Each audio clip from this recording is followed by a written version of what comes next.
10 years after Dutch's encounter with the jungle hunter predator, another Yautja came to the planet Earth and began a killing spree in the concrete jungles of Los Angeles. This is the City Hunter Predator. Our story begins when the Colombian crime gang engages in a shootout with the LAPD. One of the officers, known as Mike Harrigan, is able to aid his other fellow officers and manages to kill a few Colombians. They are then given direct orders to secure a perimeter around the building, where a few more Colombians are hiding out in, but Mike ignores the orders and goes in anyway with a few other officers. They find one of the Colombians shooting wildly at everything, killing an officer in the process. Lieutenant Harrigan chases the wild gunman to the roof, where he spots the predator and begins shooting at it, but he is killed by Mike. Mike, along with his partners Danny and Leona, investigate the building, finding the rest of the Colombians killed by what they think were the Jamaicans, but it is something much worse. The chief of police is angry with Mike for disobeying orders, but Mike argues that it was a time-sensitive situation and that the Colombians would have equipped themselves with too much firepower for the police to handle. We then meet Jerry Lambert, a hotshot rookie new to the police force, and a federal agent named Peter Keyes, who came to help the LAPD with all the drug trafficking caused by all the gang mobs in the city. Jerry is then welcomed by Mike into the team. Late that night, the Colombian gang boss is killed by the Jamaican voodoo posse. This attracts the Predator's attention, and it begins killing them with its wrist blades and plasma caster, along with 3 new weapons, a net launcher, spear gun, and combi stick. Mike, Danny, Jerry, and Leona make their way to the crime scene, where they are once again given orders not to investigate the area, but they ignore orders and go in anyway. They see the skinned bodies of the Jamaicans along with the Colombians' dead boss, and conclude that whatever did this was not in any gang. They find one of the Predator's missing spear projectiles and take it, and are found by Keyes and his men investigating the area. Keyes is not happy that Mike disobeyed orders and investigated, and threatens him to stay out of his business. Mike and Danny plan to investigate the area again later. However, Danny heads in alone, and while he investigates, he is killed by the Predator. Mike finds Danny's corpse and is angry that his best friend he served with for 15 years is dead, and is determined to kill the Predator. Mike, Jerry, and Leona then take the spear projectile to the lab to analyze it, and find out that its material does not correspond to anything on the periodic table.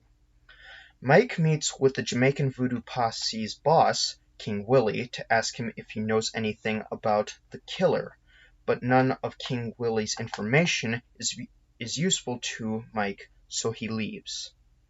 As King Willie is about to leave, he is confronted and killed by the Predator. The next morning, they find out that the spear projectile contained traces of cattle blood and steroids, hinting that whoever did this was on a killing spree before. Mike then visits Danny's grave to mourn him, but he finds Danny's lost necklace hanging from a tree, and that hints that the Predator is stalking him. Jerry and Leona are seen taking a train back to the station, but a conflict between a few gang members and some passengers break out, attracting the city hunter's attention. It then starts killing the passengers on the train. Leona struggles to get the passengers to safety as Jerry confronts the Predator. Jerry shoots the Predator, but his bullets bounce off its armor, and he is killed by the city hunter. Leona is able to stop the train and safely get the passengers off the bus, and then goes to Jerry's aid, but she finds out he has been killed. She nearly gets herself killed, but the Predator finds out she's pregnant, so it spares her. Mike chases the Predator after finding it take Jerry's skull and spine, and their chase leads them outside, where Mike follows the Predator in his car while it flees, jumping from rooftop to rooftop. Mike is accidentally T-boned by Keyes' van, and his men take him to their base of operations, while the Predator shows off its immortality and durability by getting struck by lightning. Keyes reveals their true purpose for why they came and tells Mike about the events of 1987 when a Special Forces team was killed by the Jungle Hunter. Keyes and his team head into a meat locker where the predator returns every 2 days to feed, and they use special heat-insulating suits so the predator may not see them. But they don't go unnoticed, however, as the predator switches its vision modes on its biomask to see light spectrums illuminating off of Keyes' team's flashlights. The predator circles around Keyes' team and begins killing them with its plasma caster and combi stick, while the rest of Keyes' team only watches. Mike, however, readies himself to face the predator. He arrives in the nick of time to save Keyes, whose liquid nitrogen gun is jammed. The predator plasma blasts Keyes and goes to face Mike. He shoots it and damages its plasma caster, so it relies on its wrist bracer's cannon and shoots him with it. But Mike's chest plate is enough to protect him, luckily, and he shoots the predator with a shotgun, rendering it unconscious. Mike takes the predator's biomask off, and he is grabbed and then thrown away by the predator.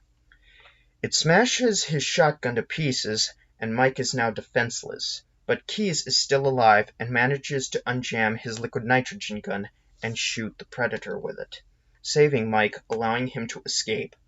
But Keyes is killed, however, when the predator takes out its smart disk and decapitates him with it. The predator then chases Mike to the roof, where their scuffle leads them hanging off the edge of the building. The predator is only being held up by Mike's arm and its smart disk, which it embedded into the side of the building. It activates its wrist bracer and sets it to self-destruct, but Mike is able to get the smart disk out and destroy the wrist bracer and cut off the predator's arm. The predator then falls into an apartment complex where it treats itself as Mike pursues it. He pursues it through the complex down a broken elevator shaft where its ship is. He is then shot with the net launcher, but manages to escape using the smart disk. Mike battles the predator and it strikes him with its wrist blades, but he tricks it into thinking he is too wounded to fight and drives the smart disk into its stomach, killing it. Mike is then honored by the predators and their clan leader, Greyback, by giving him a flintlock pistol from 1715. Their ship begins taking off, but Mike manages to escape, putting our story to a close. And that was the City Hunter Predator. Now, I like this individual because it also hunted very honorably, like the City Hunter. Because during the cemetery scene, we see a boy playing with a toy gun and is almost killed by the City Hunter, but it notices that the gun was only a toy, so it deactivated its plasma caster. It also didn't kill Leona after finding out she was pregnant. I also like this individual because he showcased 4 new weapons to the Predator's arsenal. Thank you all for watching. I've been KJohn147, and remember, if it bleeds, we can kill it.